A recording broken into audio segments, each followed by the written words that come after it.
Welcome to the deep dive. This is where we really get into ideas that can genuinely make a difference in your life. That's right. Today, we're looking at a collection of principles, really, focused on personal growth, how to be more effective.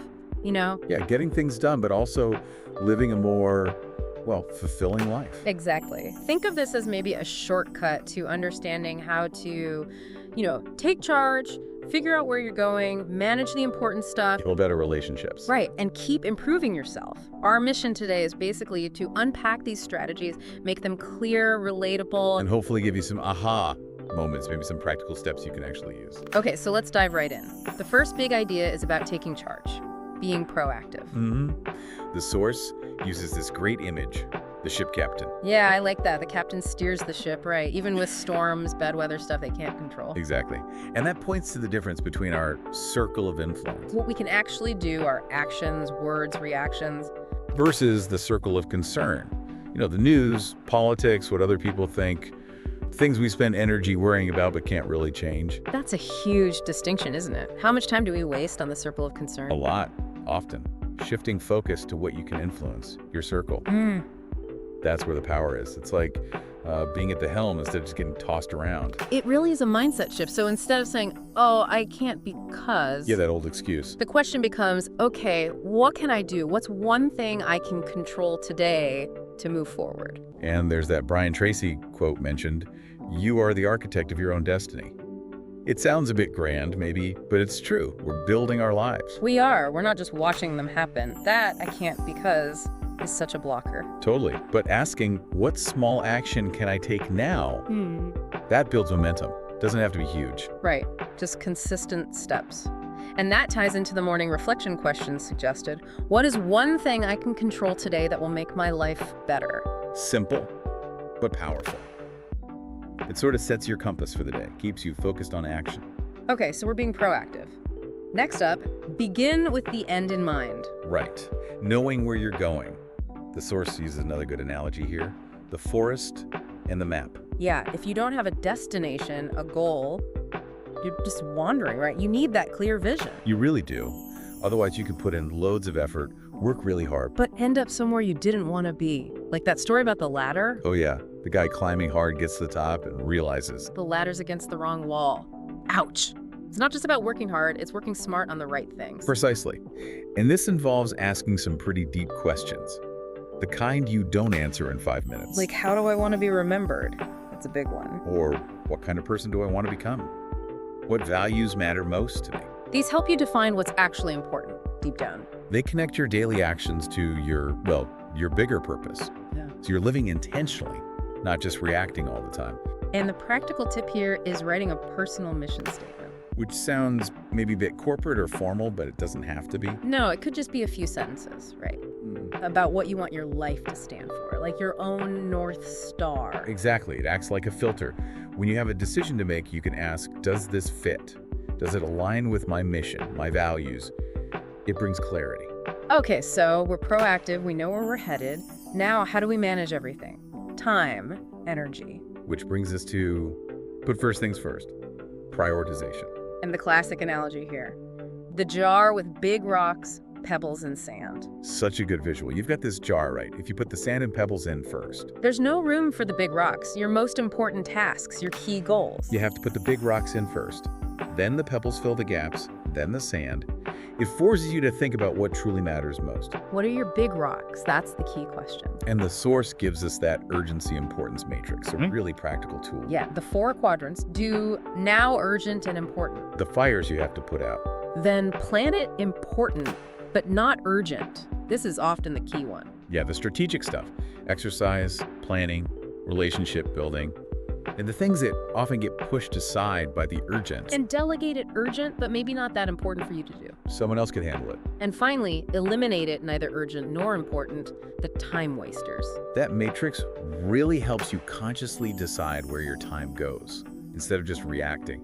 Focusing on that plan it quadrant is where real progress happens. The example of scheduling deep work time before getting sucked into emails, that really hit home. Oh, absolutely. It's so easy to spend all day reacting to notifications and feel busy, but not actually accomplish anything significant. You have to intentionally block out time for your priorities. Protect that focus. And that Tony Robbins quote fits perfectly. Where focus goes, energy flows. Spread thin, you get nowhere fast. So true. A focused effort has much more impact. What's one area you could apply more focus to right now? It's a good self-check. And the evening tip is great too. List your top 3 big rocks for tomorrow. And then do them first thing. Tackle them before the day runs away from you. Builds momentum. Definitely. So those first 3 habits, proactivity, end in mind, first things first, they really form a strong personal foundation, don't they? Absolutely. They're about self-mastery, managing yourself effectively. Okay, let's shift gears now to interacting with other people. The next habit, think win-win. Ah, yes. Moving from me to we. The story about the children and the orange is perfect here. Right, 2 kids want the orange. If they just cut it in half, neither is fully happy. But if they talk, they find out one wants the peel for baking and the other wants the juice to drink. So they can both get exactly what they want, a win-win outcome. It shows there's often a better solution if you look beyond the obvious conflict. Beyond that, for me to win, you have to lose thinking. Which is sadly quite common, that competitive mindset. It is. But win-win thinking builds trust. It strengthens relationships, whether at work, at home, with friends. It's sustainable. The source gives examples like sharing credit for team success at work. Or in friendships, just giving support without keeping score. Not expecting something back immediately. It's about cultivating a spirit of collaboration, looking for mutual benefit. And that question to ask before a discussion, how can we both walk away feeling good about this?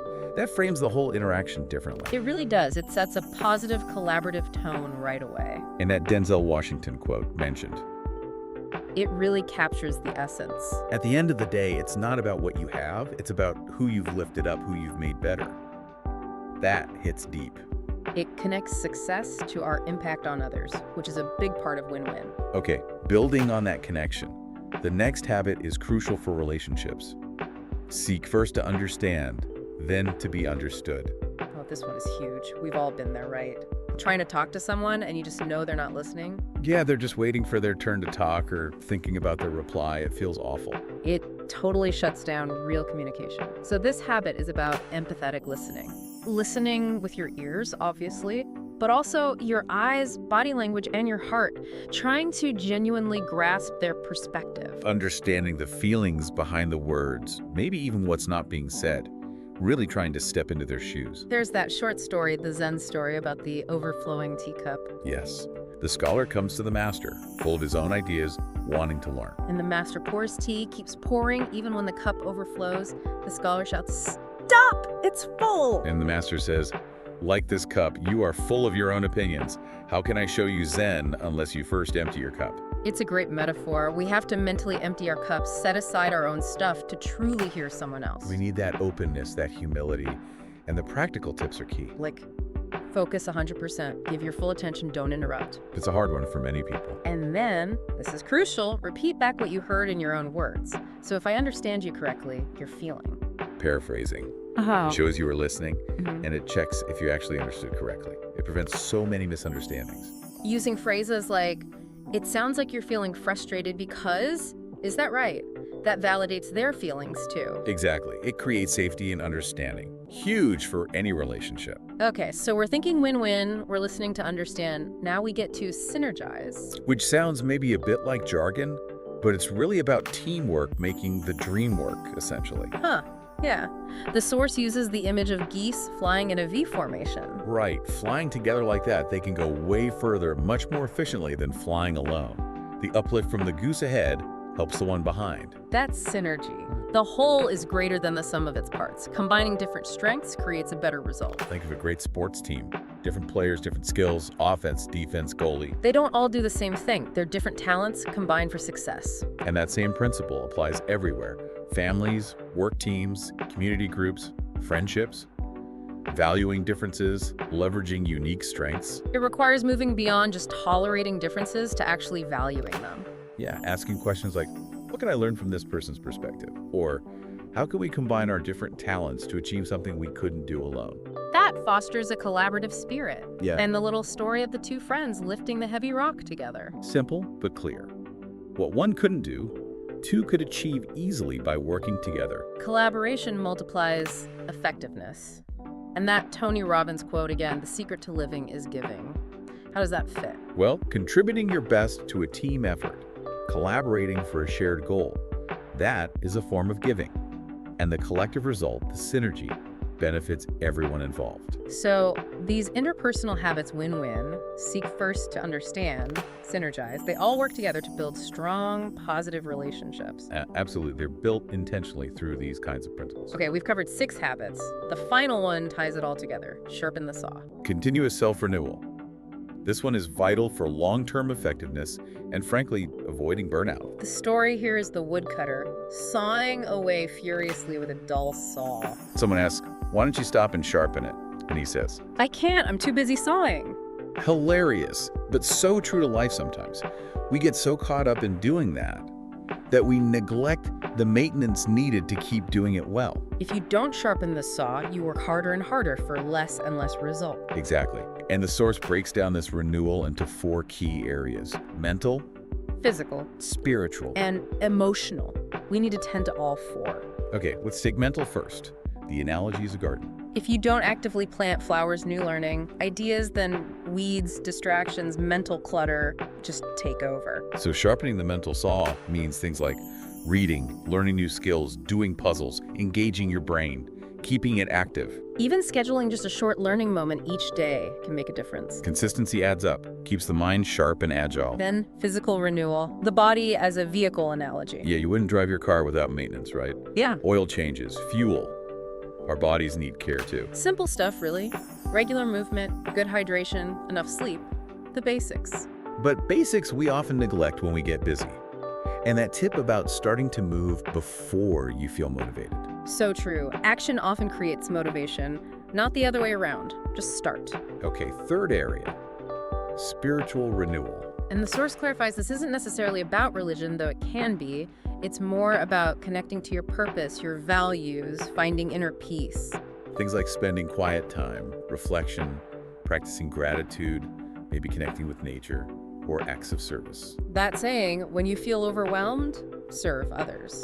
Shifting focus outward can be surprisingly renewing. It provides perspective, connects you to something bigger than your immediate problems. And finally, emotional renewer, our emotional life. Emotions are like the weather, always changing. Emotional intelligence is about learning to navigate that weather. Understanding our own emotions, managing them constructively, and empathizing with others. Suggestions include things like journaling, talking things through with someone you trust, practicing forgiveness, letting go of resentment. And remembering, you are not your emotions. They pass. You don't have to be controlled by them. That Joe Dispenza quote sums it up. When you overcome your emotions, you can overcome anything in your life. That's powerful. So sharpening the saw is about regularly investing time and energy in all 4 dimensions. Yeah. Mental, physical, spiritual, emotional. It keeps you balanced and effective. It's the habit that makes all the other habits possible long term.